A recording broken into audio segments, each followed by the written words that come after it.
Year 1, Epilogue. Season's end, how beautiful you are, said the earth as it faded between warmth and cold. But why is the sky so sad, for once we dreamt together as friends. And the sky looked down upon the cold and lonely earth and knew that it was alone. Gently, the sky kissed the soil with rain, and from that rain grew all the plants, trees and animals of the land, happy and content.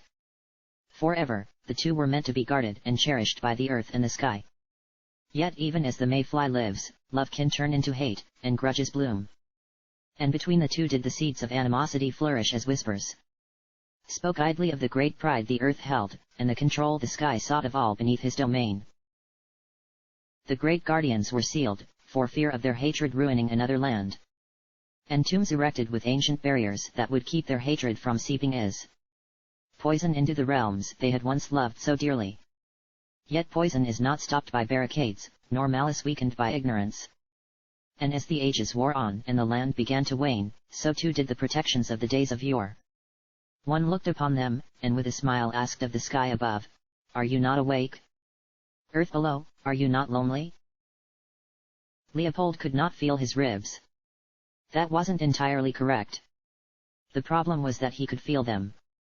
They probably shouldn't have been sticking out like that, however. "Geez, boss. You pick fights, you get your ass handed to you. I'm telling you, fights are worth crap all. Stick to picking on those weaker than you, since that seems to be your thing." Normally Leopold would have struck him for the insolence, but he was too weak. Mammon's card was pain enough, though Leopold knew well full that he would live. He could not die yet. Not now. Crimsolino flew painfully overhead, her own wounds somewhat recovered. And she watched, and she listened. "Sweet Leopold. You know it will happen soon." "Pa. I was a fool. There is no way that such myths exist. If they had, I would not have lost. I was a fool to trust information from such an obvious charlatan. I was." As the sky shattered above, pieces of hardened air fell to the ground like large pieces of hail. Above the flabbergasted trio, the sun spun wildly, as if days and years were passing, though they clearly did not. Finally, the suns themselves stopped spinning, merging slowly as, from the hole where they had been. One single eye, gigantic as the sky itself, stared down upon them, then slowly closed. "Aha! Ha ha! Ha ha ha ha ha ha ha ha ha ha!" Leopold began to laugh even as the sound tore through his chest and his exposed bones.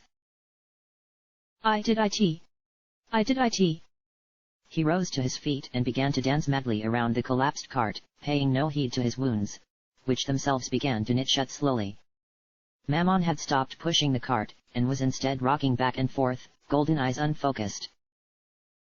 And as Crimsolino cried out, whether in victory or in sorrow, the world was remade, and great clumps of soot-colored grey snow fell from the sky, staining the earth as the seasons were forever altered.